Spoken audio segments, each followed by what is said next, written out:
We are live. All right. So, as you may not know, I live right near the shoreline. It's probably about 10 to 15 minutes out.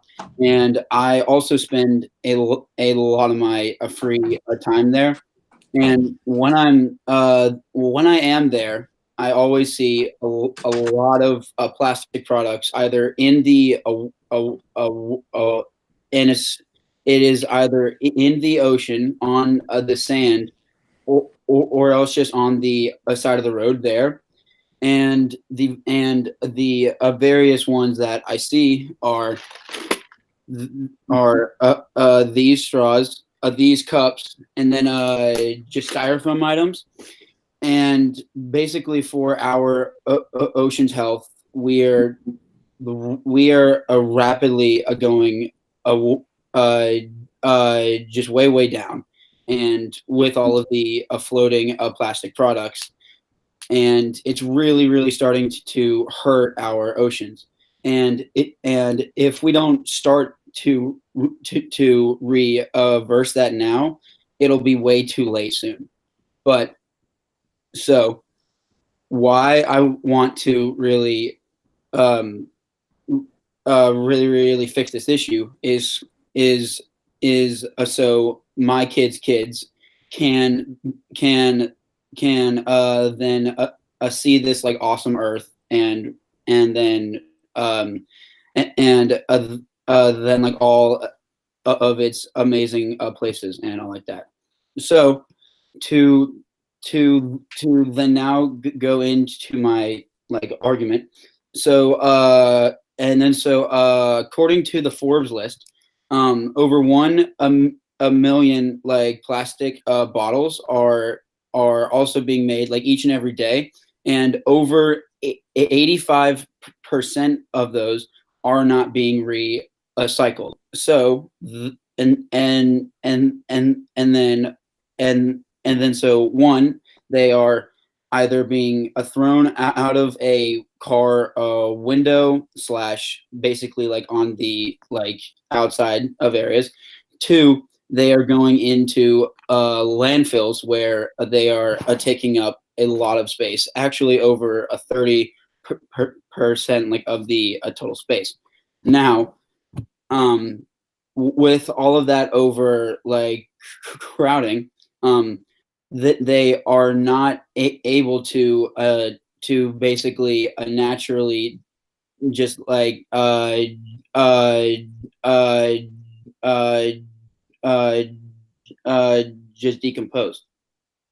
So with all of that uh uh with all of that being said, all of those then find other way into our oceans or lakes, rivers, etc.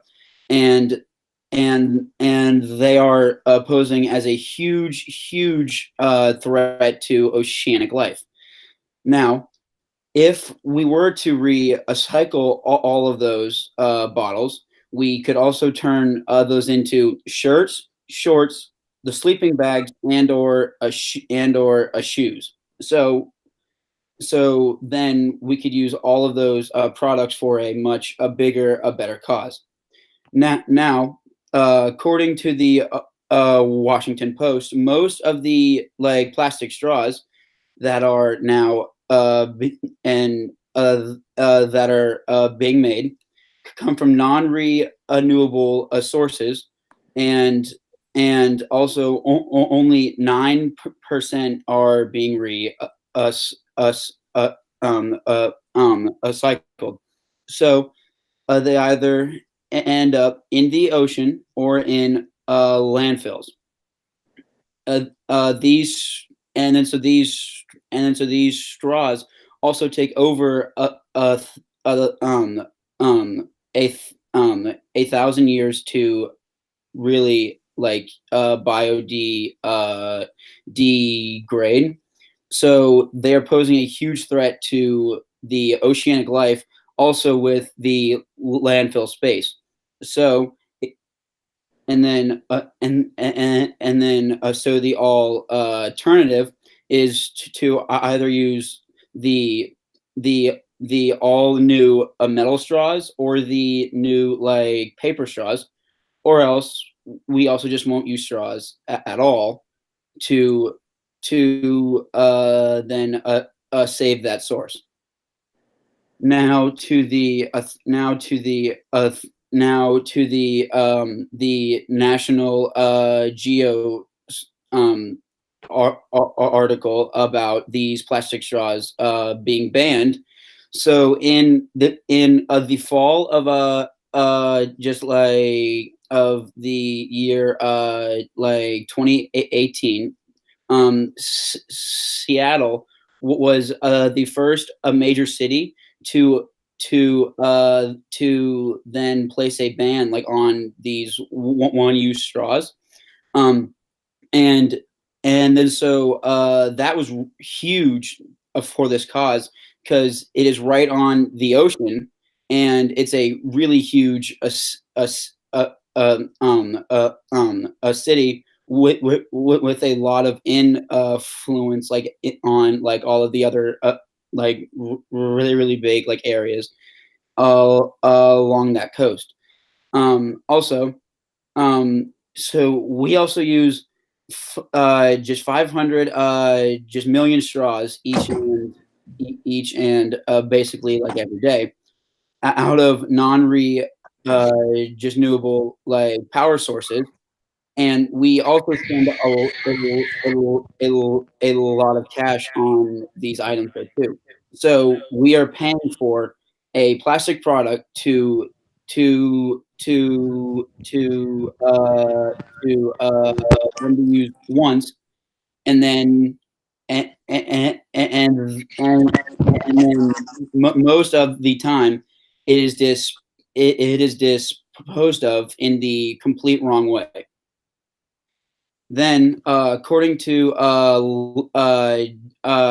just Livestrong, styrofoam products are also posing a really big threat to oceanic health, because it isn't recyclable, so it always finds its way into either the landfills or else the ocean, sadly.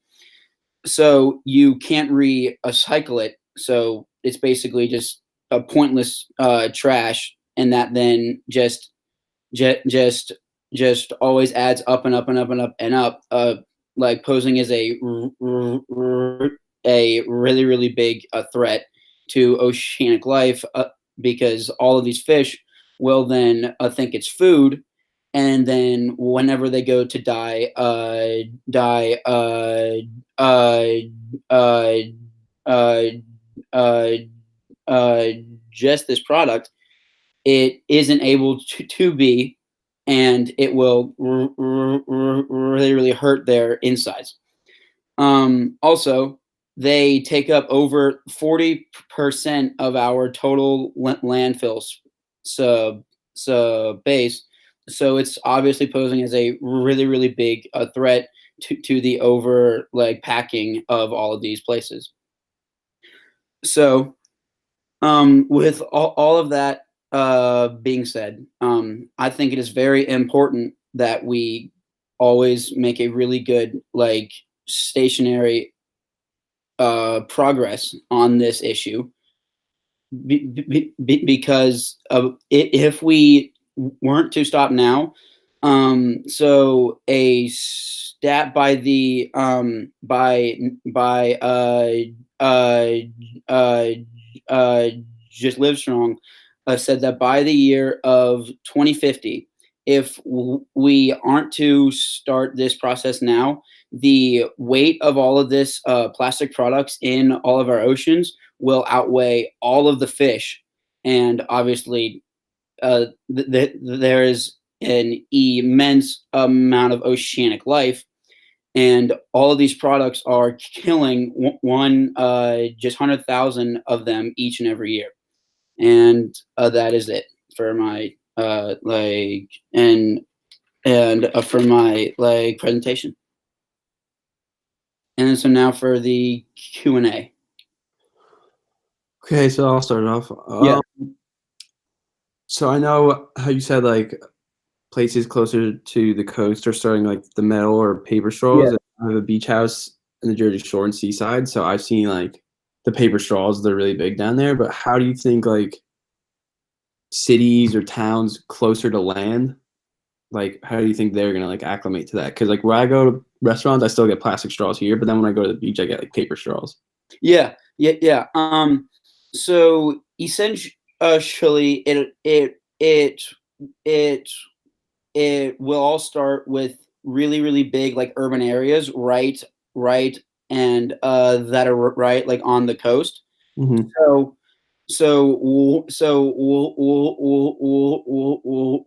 and then whenever these huge cities, then all of them start to put bans on all of these like plastic straws, then it is almost as if it's a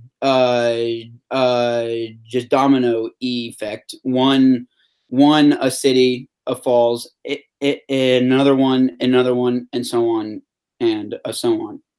Okay, and you think like the same could be done for like plastic cups because like plastic cups are still pretty common, and Yeah, you know, yeah, yeah, yeah. so, Because so essentially, it all can be done for all just single use like plastic products, because we are now spending cash and uh just renewable like power sources to then make a plastic product that is only good for one time usage. So mhm. it's a very very pointless if according to all of these sources too. So So even with using the paper straws, I know like after 5 minutes or so they start to get really soggy. And I'm yeah. a straw drinker myself. Like I drink everything with a straw.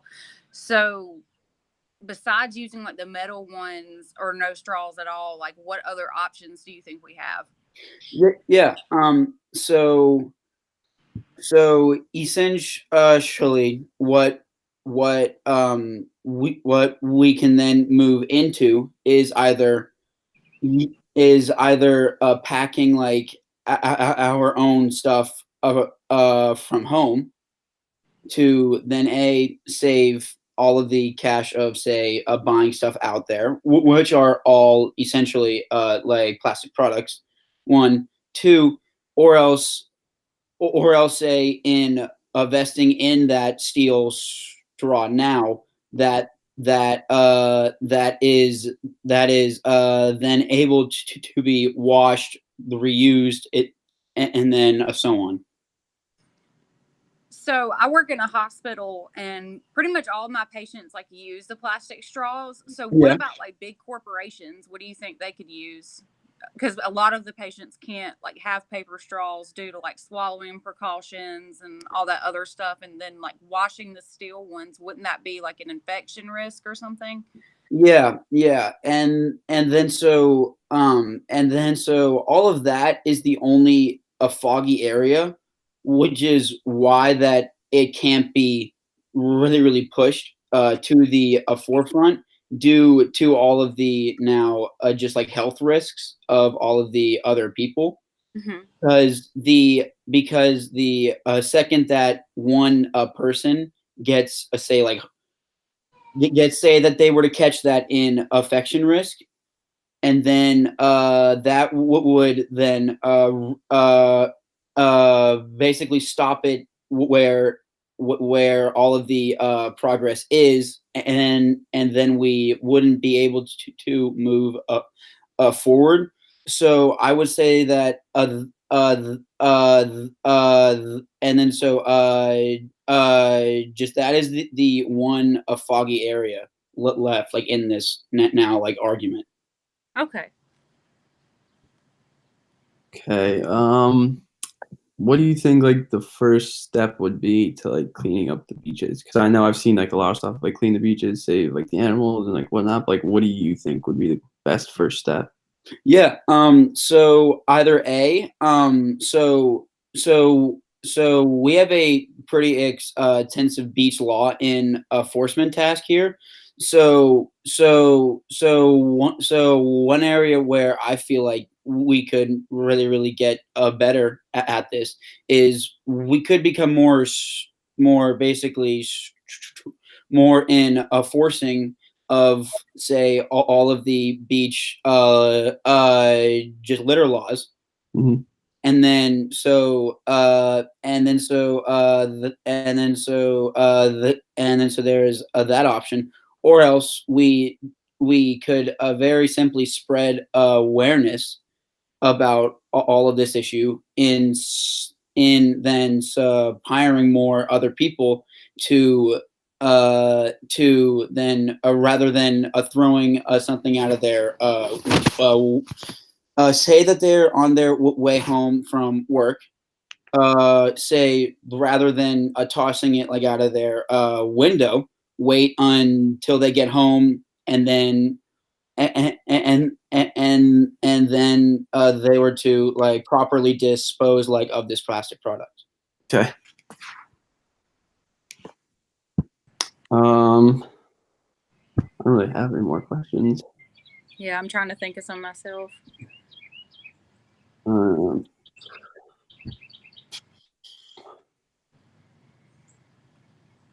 What do you want to be like? I'm not to say this, like your ultimate end goal, because I feel like cleaning every beach and like completely eliminating pollution to the beaches is kind of unrealistic, just because it's so Yeah. like kind of hard and so wide scale. So like, what do you like? What do you want like the end goal to be? Like just clean beaches in South Carolina, like cleaner beaches in general, because I know they're pretty trashy now. But like, what do you think your end goal should be? No, because I mean, to also then go off of what that was just said, like it's almost a virtually like possible to then get every piece of trash Yeah.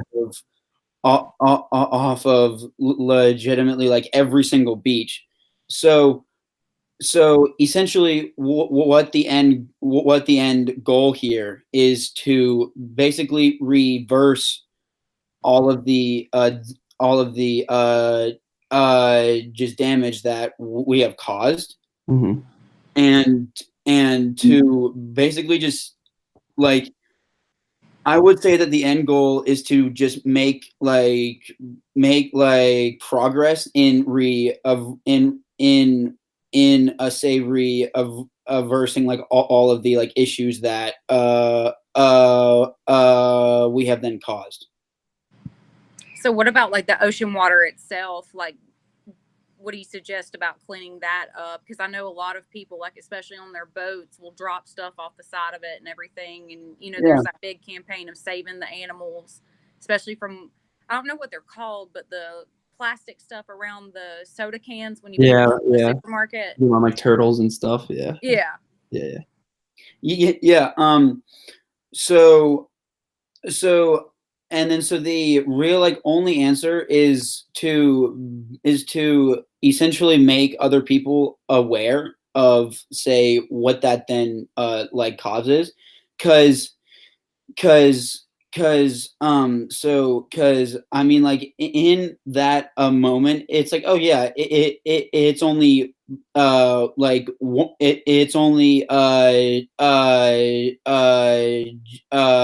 just one more a plastic straw, it or else like or else it's only the one more plastic cup, but then although then over time like all of that then like adds up, one more, and then so essentially that is how we have gotten to the point of where we are now. So I would say that the answer is to just very simply make more people aware of the results of say their actions. I don't have any more questions. So I don't really either. All right, cool. Well, yep. Save our oceans. All right. I just checked the forum and Natalie said I haven't seen it yet. The invite? Yeah. So can we still invite her, or is that? Yeah. Yeah. I'm just gonna re-invite her now. Natalie Osmond.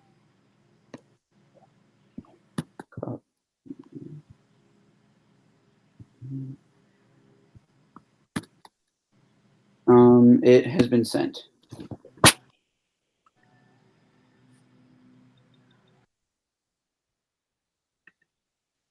Should we just try to wait for her? Yeah, because that is probably the best option. And then if she doesn't see it again, and then we can just invite her over. I need to go get my computer charger. Speaking of that, I should probably plug mine in.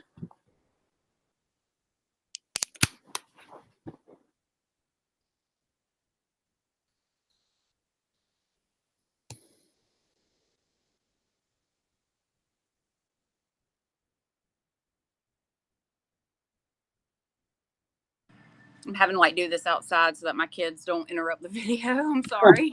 It's all good. I'm doing it in my basement so nobody comes downstairs.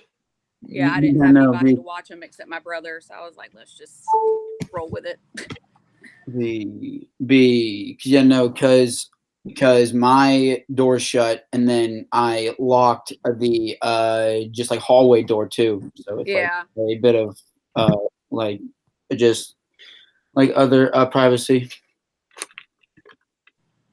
Also, it's weird because I know that I just made that whole spiel, but I'm using this right now. So it's like, Hey, look, just do it for the class. mm-hmm. That's all I'm saying. Just do it for the class. Yep. And then I'm just gonna put this in the just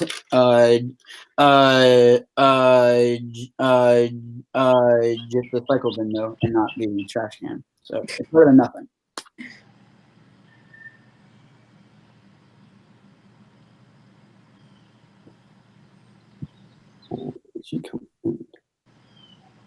Has she seen it yet? Is there anything else in the? I can also just look at my email as well, and I can see if there is anything. Yeah, because I didn't get it at first. I had to like go into the one on my phone to find it. I couldn't find it from my computer, so I'm using my phone for this. Don't forget about me. Yeah, and so she sent that at like 12:02. Reply. Yes. I sent the invite, and it must have not gone through.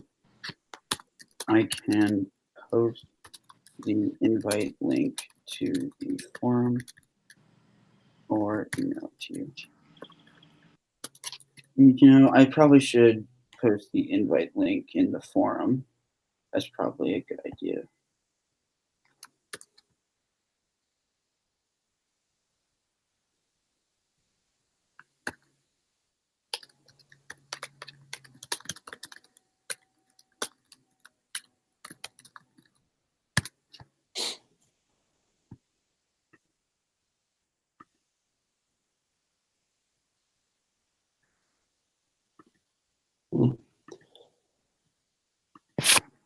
Well, I also feel bad because I mean we have already been like in this for a good just the 15 minutes, and now we don't even have like all of our people in it. I'm gonna see if I can the group me her and do it that way.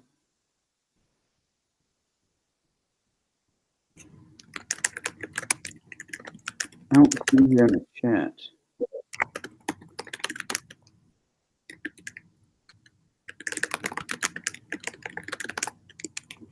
I don't think she's in the group me chat because I tried looking for her too. Yeah, and then, so I'm just gonna email her the link in case it in case that that is more just like, oh wait, I'm trying to get my phone one off. Yeah. Okay, there we go. All right. Awesome. I'm gonna try to send her this link.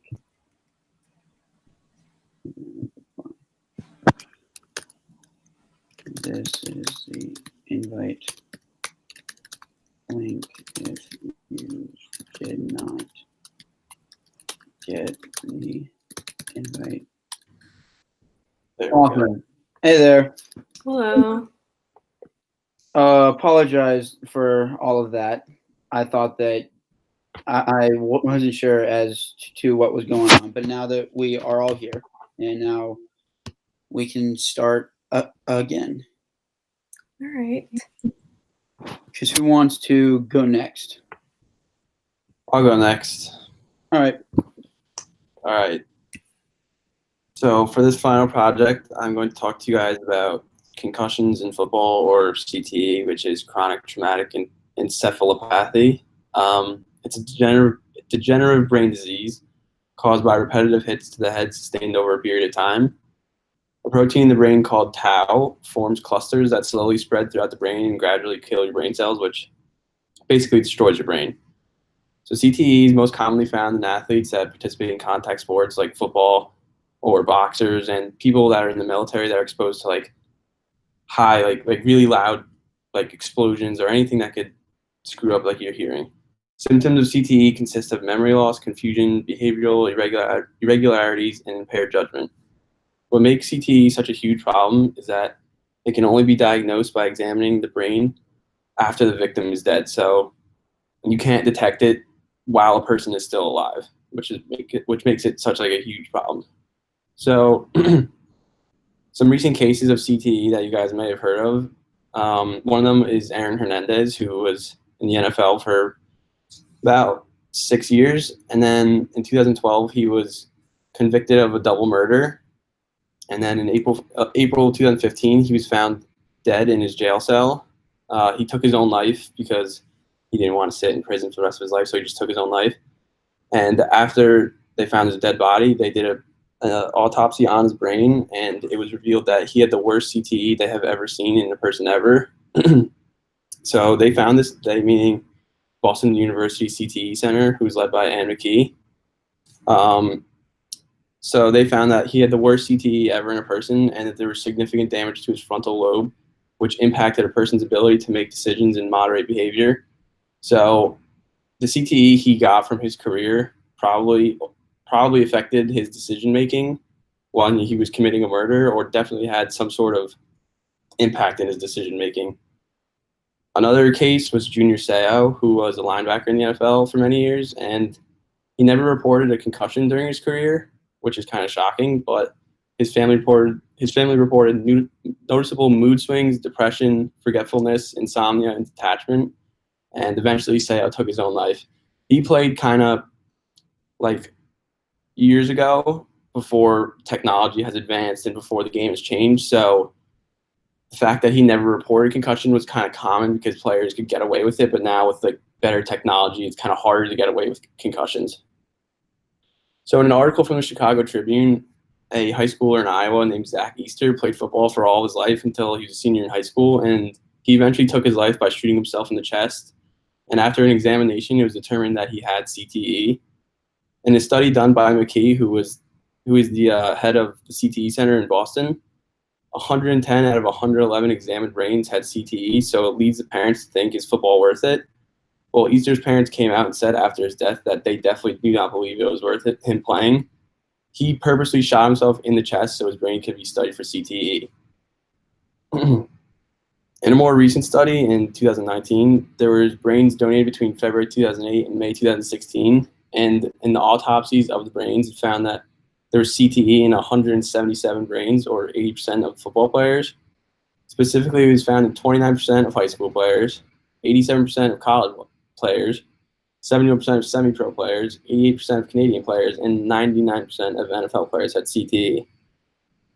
So you guys might be wondering, like, how can this be stopped, or like, is there a way to stop it? Because football is a pretty violent game, and it's natural that there's going to be head-to-head collisions, and there's kind of really no way to stop it. But what I think should happen is the league is becoming more and more strict already with penalties, and they can review and determine if a hit was like malicious or if they had intent of hurting the person, like hitting them straight in the head. I think that needs to continue to be stricter and stricter, and I think it will as time goes on. But I think the concussion protocol needs to be changed and needs to be better.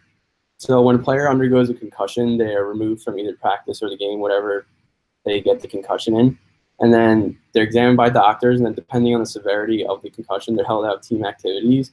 But I think they should be examined, held out of team activities for a determined period of time, so like 2 weeks to like a month. And then once they feel like he's getting better and gradually progressing, then they could evaluate him again and again. And then eventually, once he's cleared to play, then he can go back out. But he has to gradually go back. He can't go like from just being cleared right away and being back into full contact. And I think that once you sustain either 1 or 2 concussions a year, you should be done for that year. So you can't increase your risk of having like 3 or 4 concussions a year, because some players have like 3 or 4 concussions a year, and they're just really not doing themselves any favor. So another possible solution is new technology and new like helmets. A couple of athletic companies are coming out with better helmets to prevent against concussions. Specifically, the company Zenith stood out to me while I was researching. So they're changing the game by making helmets that absorb the contact and then reform to its original shape. So it basically keeps your head from like wobbling around and like your brain from wobbling around, which is how you get a concussion. So I think those should probably be given out to every player. They should be forced to wear them, and they are kind of expensive. They're like $1,500 per helmet, but to like massive school programs like South Carolina, which generate like a lot of money, it's really not that much. And especially the NFL programs who have billions of dollars, like $1,500 to guarantee their player safety, it shouldn't really be a question. Lastly, a possible solution to eliminate concussions is just eliminate tackling from practice in general. Ivy League schools have eliminated tackling from practice, and their concussion numbers have dropped significantly. Although there's more concussions in games rather than in practice, it's still a necessary precaution to take and just make the game safer in general. There's really no point of smashing into each other in practice. There's no point of hurting each other. So why not just completely eliminate tackling from practice and then just make it in the games only? So then there's only 16 games a year, so your chances of getting a concussion decrease tremendously if you eliminate tackling and full contact tackling in practice completely. So some of you guys might be wondering, like, why should you care about this? Like, if you don't watch football, it has probably no correlation to you and you probably really don't care about it. But football is the most popular sport in America, and there's a lot of youth players playing all over America. And the high school and CTE starts from the moment a kid puts on a helmet and pads and smashes into somebody else. So I'm sure you know somebody that plays football, or somehow you know something about football. So it's relevant to be aware of the effects of CTE, because a lot of people are affected by it. And if the game doesn't change, then there's going to be some serious consequences. So ultimately, the increase of football-related head injuries has caused a constant decline in participation, which kind of leaves football's future in jeopardy. So I think that in order for football's future to be secured, the game has got to change for the better. And that's it. Yeah. So I would say that like the one like question that say that like to say that just like I would have. So essentially, and then so what about the poor rural like areas now that then say won't have like and all of the funds to essentially spend it all on a $1,500 helmet Yeah. each guy. So what is a way that say that the like support could be more safer played for all of those kids? Yeah, so that makes sense. There's some areas that like can't afford like $1,500 helmets for every kid that's playing, but if you make the game safer by like changing the rules and like making penalties stricter, or even just by telling the coaches how to properly teach how to tackle instead of hitting like head to head like this, like if you hit with your shoulder and move your head away from their head, like it's just like basic stuff you can easily prevent. Obviously, if they can't afford like those state of the art helmets, that's like there's nothing you can do about that. But there's stuff you can do at more basic levels, like changing their technique of tackling and like showing them how to tackle properly, like stuff you can do that's very basic to keep them safer. Yeah, yeah. So I have a question. I'm a nurse, so I'm all about, keeping people safer and head injuries and stuff like that. So you mentioned the 1 to 2 concussions per season, but a lot of players have more than that. And the keeping them out for a few weeks to a month. So after they get the repeat head CT and don't see anything, but all of a sudden have behavioral changes later, like what do you think should happen when that occurs? I think if somebody reports that they're like undergoing like behavioral changes or something like that, and after they've had a history of reported concussions, I think they should, for their own sake, they should totally stop playing football or any sports. But some people like obviously aren't going to give it up, but they should seek doctor like help, and somebody should tell them like you got to stop playing football because you're putting your life at risk. Right. Okay, so I guess I have a question. So I'm like writing another CTE paper for one of my other classes, and I was wondering if you saw anything about like CTE and like other contact sports like soccer, like with heading the ball and stuff. I saw a little bit about soccer, but not nearly as like severe as football cases are. But yeah, I saw some soccer. I saw a lot of a couple of boxing cases because obviously you get punched in the face. But I saw mostly football, and I played football for like 10 years, so that's why I chose football to be around.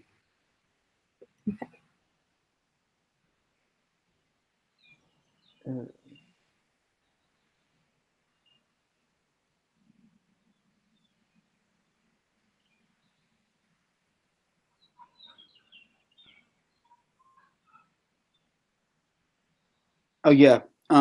So say that a player already were to basically show those signs. Is there any way that this could be reversed? Completely, probably not, because once you have CTE, like once the protein is destroying your brain cells, I mean, I'm sure they're making new pills and like new medicine to try to reverse the effects, but I don't think there's a way you can completely stop it. Probably like through therapy or like some kind of therapeutic process, and then like a lot of players are prescribed opioids, which I kind of think are misused and abused. So I don't think there's completely a way to reverse it, but I think they're making progress towards it. Yeah. And then so would and then so and then so the and then so then to basically piggyback like off of that. So would you say that the NC like AA were to then would you then see that they were to then possibly change their just legal like drug list if say that they can make a pill say and that would then reverse a CTE? Yeah, I mean, I think if it can reverse CTE, you should probably make it legal. I've seen some cases, and like I've read some things that like marijuana can help reverse the effects of CTE, and I think if that can help it, then it should be at the player's disposal to help them if they need it. So I think if a drug can help, then they should probably be able to use it. Yeah, but then you see guys like Josh Gordon and yeah. So yeah, well, I think it should be prescribed in moderation. Obviously, like you should be examined by like a team of doctors, and if they feel like you need it, then you could get it. But like you can't just be given marijuana to have just to smoke it. But like if you have CTE or you have like brain problems or something, then you should be able to use it.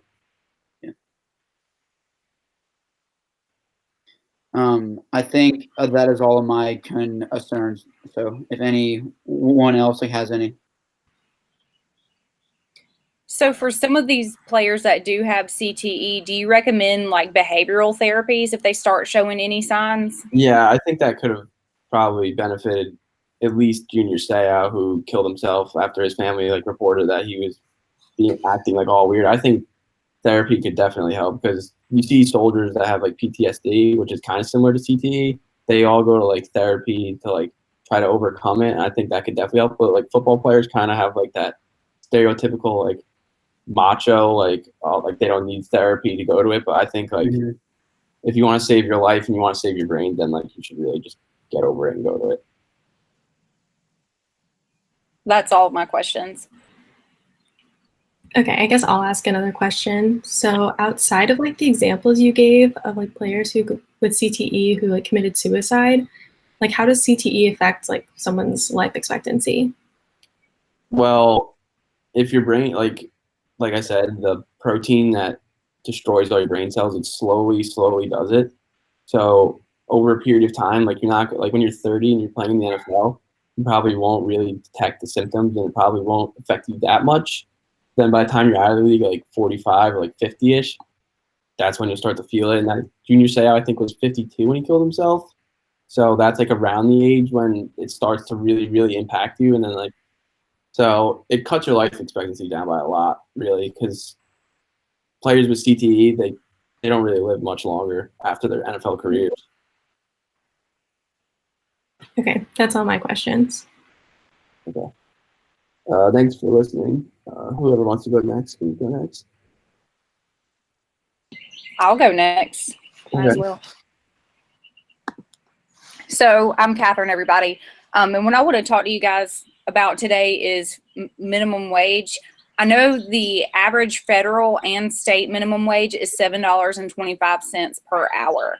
And according to a study by minimumwage.usa, that only equates to about $15,080 a year, which is a few $100s over the poverty line of $14,800 and something dollars, which isn't a lot to support growing families.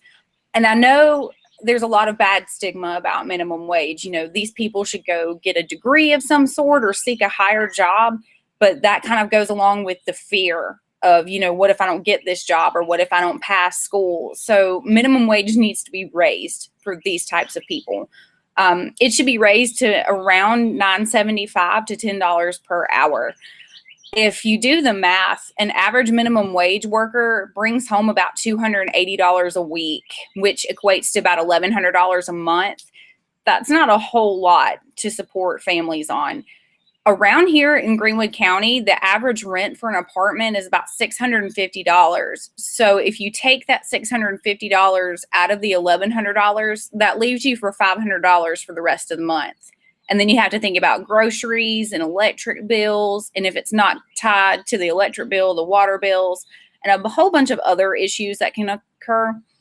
So by raising minimum wage to $9.75, we can give these people a little extra wiggle room in the month as far as spending money. This can also boost the economy because these people will have more money to spend on other kind of wants, like going out to eat or going and buying new clothes. So by getting all this extra money, the economy will grow and these people can create jobs for other people that work minimum wage. So it's kind of a good thing that if we raise it, that way we can boost the economy up. It's been 10 years since the minimum wage has been raised. It was raised to $7.25 back in 2009, which we all know was a while ago, right when the recession started. So if we raise it now, we can potentially get it even higher, say by 2022. A study by Babic says that a lot of people are wanting to raise minimum wage, not only for the extra wiggle room and spending money, but just to create new jobs. So this will help out. And a lot of other people are thinking about the inflation side of the economy. Our minimum wage of $7.25 equates to about $6 in all reality. So if you think about it, you're making $6 an hour. You can go buy one meal at a drive-through and that's it. You spent your whole hour working for that one meal. So if we can raise the minimum wage, we can get more for our dollar. And we need to raise the poverty line as well, or get people out of poverty. I'm sorry, my kids are in the back. Y'all have got to go. Go. Mommy, I want you to get inside. Hold on a second. I'm sorry.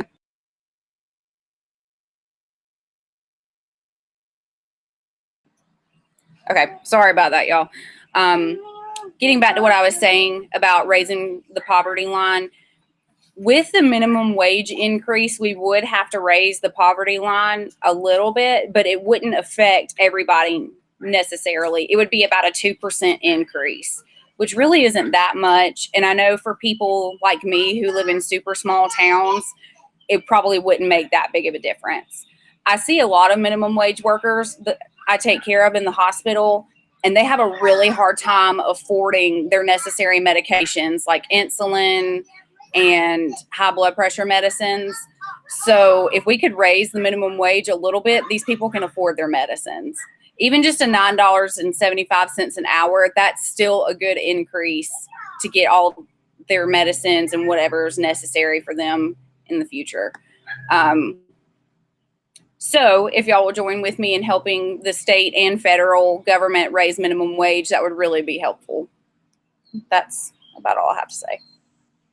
Yeah. Do you have any questions?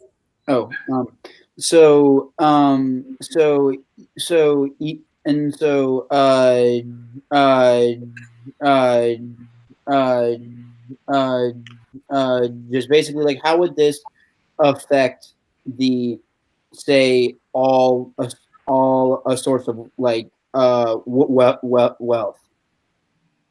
Are you talking about store wealth? Yes. Like local or like chain stores? I would say big franchise stores.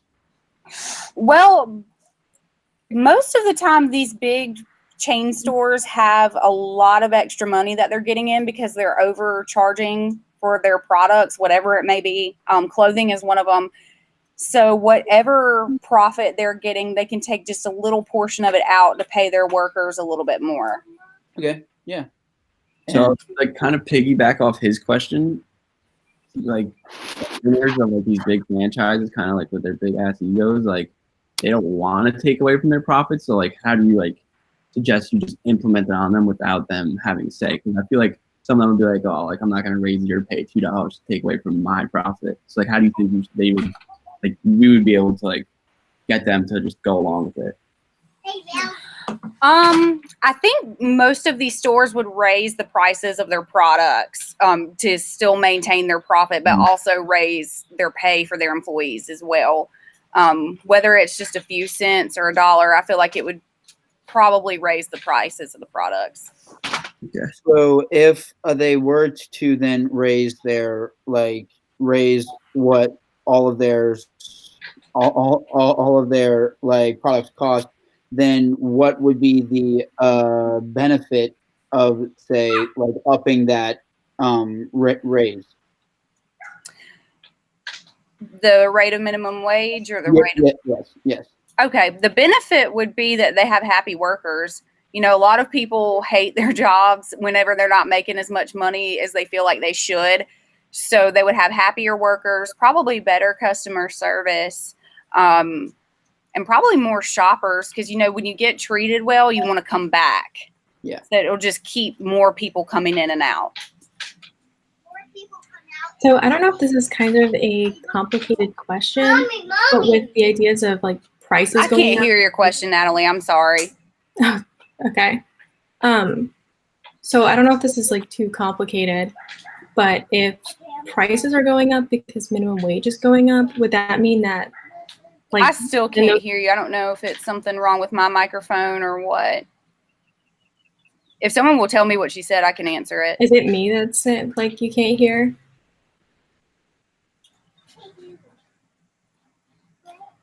I can hear. Yeah. You can hear. Same. Hey, can you hear me talk? Because Yeah, I can hear both of y'all. I just can't hear her. All right. Can you guys Yeah, you guys hear me? I can hear you talk. So if you Okay. have a question, I could tell her what it is. Okay. Well, I was gonna ask, like, with prices going up because of minimum wage going up, wouldn't that mean that like an increased minimum wage would not go as far for those workers? Okay, so she's basically asking like if the prices of the store rise, wouldn't increasing minimum wage not go as far for those workers? Well, I'm hoping that it would kind of balance each other out, just because by raising the prices a little bit, they'll have extra profit to give as their pay. Yeah. Okay. But I don't really I'm not a businessy person, so I don't really know how that would go in the long run.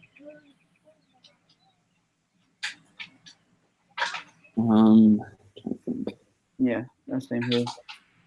Does anyone have any more questions? I don't. I don't think so. I'm not very businessy either, so I'm not. Yeah. Yeah. Yeah, I could talk all day long about the CTE stuff. That's like my territory. So. Oh yeah. Because I can't talk about business stuff. All right. Yeah. Well, thank y'all for listening. I know mine was probably really short, but oh well. Yeah. Thanks. Okay, I guess I can go next. So as you guys know, I'm Natalie, and as a criminal justice major, I'm really passionate about criminal justice reform and the different kind of benefits that a more effective system can have for us. One of the most significant issues that's been discussed in some of my classes is the overcrowding that's happening in our jails and our prisons. And a big reason for overcrowding is the policies of mandatory minimums. Mandatory minimums mean that when someone gets charged with a crime and found guilty in court, that the judge has to give them a predetermined prison sentence for their crime. So like, for example, if a person in federal court is found guilty of possessing, say like 0.5 gram of cocaine or more, the judge has to give him at least 5 years in prison. So in 2011, the United States Sentencing Commission released an extensive report to Congress about the impact of mandatory minimums. The report found that 77% of all convictions of an offense carrying a mandatory minimum penalty were drug trafficking offense. So they're not violent crimes. Mandatory minimums are really just a residual policy from the tough on crime era.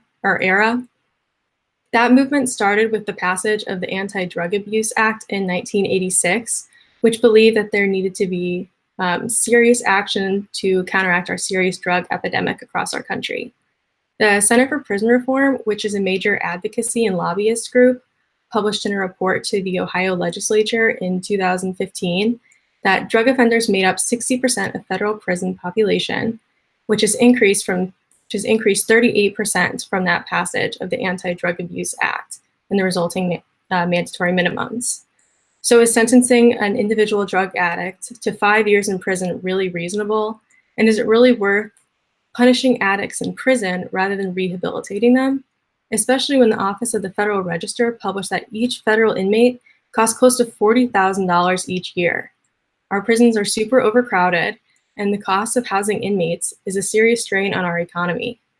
The Leadership Conference on Civil and Human Rights, which is an advocacy and lobbyist group whose early members include Martin Luther King Jr., released a fact sheet addressing mandatory minimums. Their fact sheet states that cutting the 10-year mandatory minimums would affect 7,300 defendants each year. That's not to say that without mandatory minimums, they wouldn't end up in prison, but then that would give judges more discretion to decide if they would deserve a shorter sentence. And when we're spending $6.7 billion on federal prisons each year, a judge's discretion to give shorter sentences or require rehabilitative treatments is extremely necessary to ease the burden of overcrowding. Then the public policy research organization RAND Corporation released a comprehensive study about the cost effectiveness of mandatory minimum sentencing, particularly for drug crimes. The study found that drug treatment programs are more cost effective than long-term prison sentences for heavy drug users, and that mandatory minimums in general tend to unfairly target the little guy instead of the drug dealer.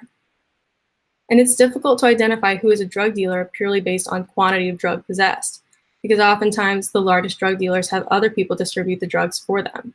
And mandatory minimums for drug crimes focus solely on the quantity possessed and don't allow for other aspects of the crime or like mitigating factors to be assessed.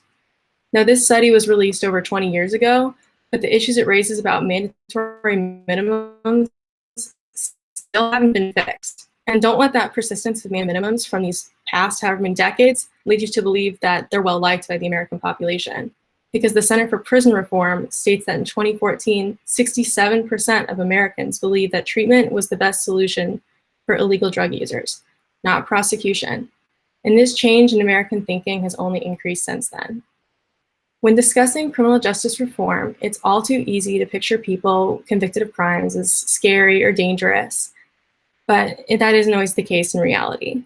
The largest advocacy group against mandatory minimums, called Families Against Mandatory Minimums, not only publishes facts and statistics regarding the impact of mandatory minimums, but they also publish stories of individuals who have been harmed by mandatory minimum policies.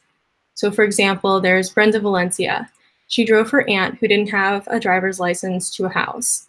And little did Brenda know that her aunt wanted to go to that house so she could sell some cocaine. That sale ended up getting busted by the police, and then one of the other dealers in that house got caught and went to court, and the prosecution told him, if you tell us who else was involved, we'll give you a shorter sentence. So he said Brenda was involved. So the judge's hands were tied, and he had to give her a 10-year mandatory minimum prison sentence. And then on top of that sentence for the cocaine, her aunt was carrying a concealed weapon, so Brenda got 2 more years on top of that. The sentencing judge was extremely upset about Brenda's case because his hands were completely tied. There was nothing he could do. And he stated that it was just a miscarriage of justice and that mandatory minimum sentencing guidelines are an insult to justice. So why would we want a law that even our judges disagree with? Laws that members of the criminal justice system believe are unfair and compromise our values of fairness and justice. Mandatory minimums jeopardize our nation's core values by unnecessarily restricting the power of judges and depriving people of a fair trial in which, if found guilty, they're given the most appropriate sentence for their situation. But beyond the ethical complications of mandatory minimums, our prison system cannot afford these tough-on-crime policies that directly increase our prison population. Not to mention that even American people largely prefer rehabilitative treatments for drug crimes, not extended prison sentences. As our representatives, our congressmen and women need to take a detailed look at whether mandatory minimums are in the best interest of our country. As our legislative voices, I urge our Congress to echo the voices of the growing population of American people who do not support mandatory minimums and put an end to such policies. Thank you. Yeah. So say that you were to get a charge for, say, a intent to just sell charge, and they were to say spend at least 2 years, right? Mm-hmm. And so what if this law is then reversed, say 8 months in, and then so what would that do to the person and that is in there now? So like you're saying the person's like already in prison, like they've already been sentenced? Yes. Okay, well, I'm not like totally sure, but I imagine they still end up in prison unless they like their lawyers put forth like a review of their case to see if they can get released. I believe I guess kind of a similar idea is like with legalization of marijuana in different states. I think a lot of the people who've been arrested for that are still in jail even when it's been legalized in their states. Like it kind of has to work on an individual basis. Yeah, no, because I know that there are still people in Massachusetts, and that even though it is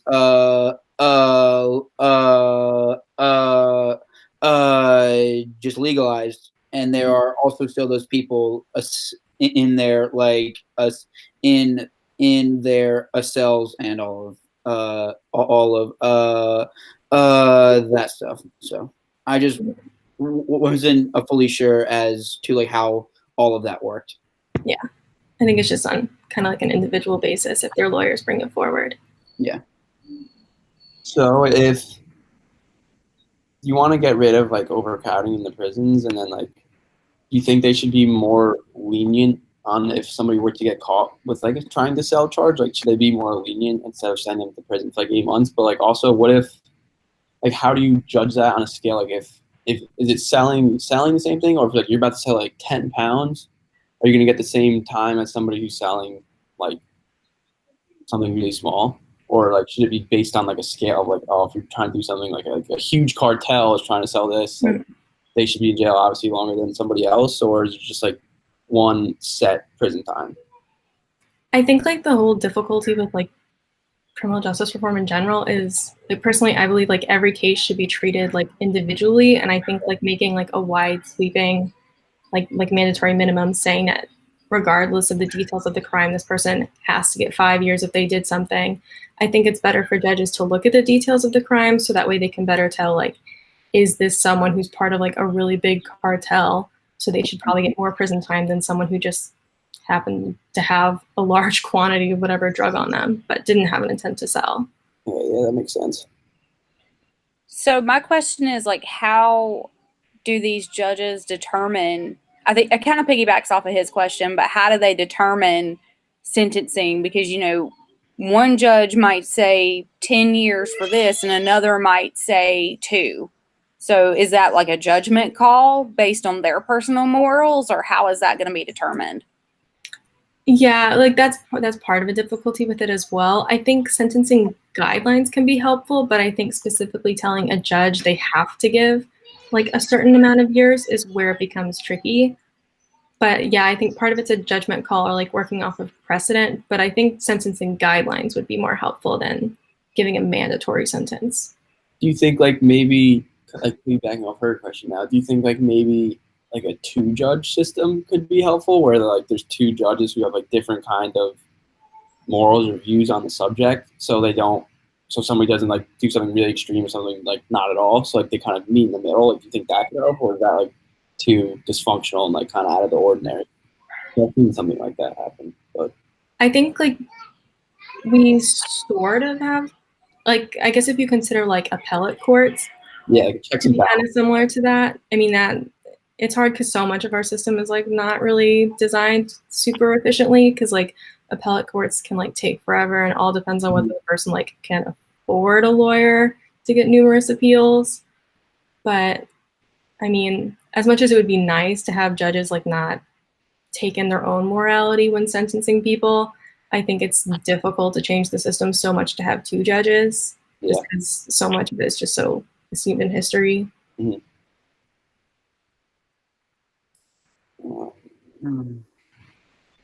I was trying to think if I have any other like just quick questions. All right. So, in a ideal world, what would you say is the best fix to this issue? Ideally, I think it would be like, because the main difficulty with these mandatory minimums is that it's people like in Congress who are setting these laws, and they're not really the people who are like in the courtroom hearing about the specific cases. They don't like see the crime firsthand, and they're the ones that are setting these mandatory minimums. So I think it'd be better to give like that kind of power back to the judges, which we're like starting to move in that direction a little bit, but it's moving really slowly, and I think there's still a lot of change to be made.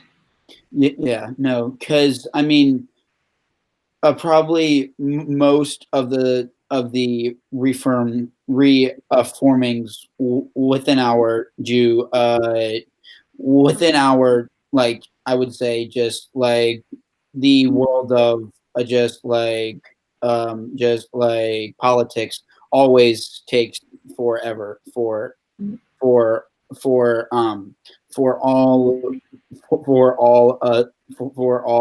things though. So it's just a matter of time. Yeah. But I think that's all that like in that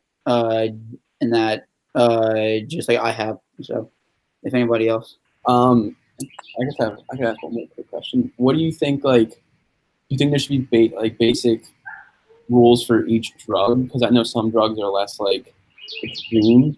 So, like for instance, like marijuana is like if you between marijuana and then like some really hard drug like heroin, like do you think they should just have like the same guidelines, or like they should be split based on severity, kind of like what I asked before, but just with different drugs this time. I would also that can come in with like mitigating factors if a person's in court that the judge can take into account. Like if it's a drug that's, you know, not like heroin where the consequences are so like terrible of people overdosing and like being so addictive, I think the effects and how harmful a drug is should be taken into account when determining the sentencing. That's all I have. All right. So what about the jury? Do you think that they should have a play in the sentencing as well? Like, yes and no. I like the idea of like it's the people who are deciding that, so it's not like, you know, just like one person who's deciding like your sentence. But at the same time, like I don't know how easy it is for like the jury to find out about the different sentencing guidelines and the different precedent that's been set with other similar cases. So I like the idea of it, but I don't totally know how smoothly it would work. Okay. Well, I don't have any more questions. Yeah. Yep. And I'm all out of stuff to ask too. So.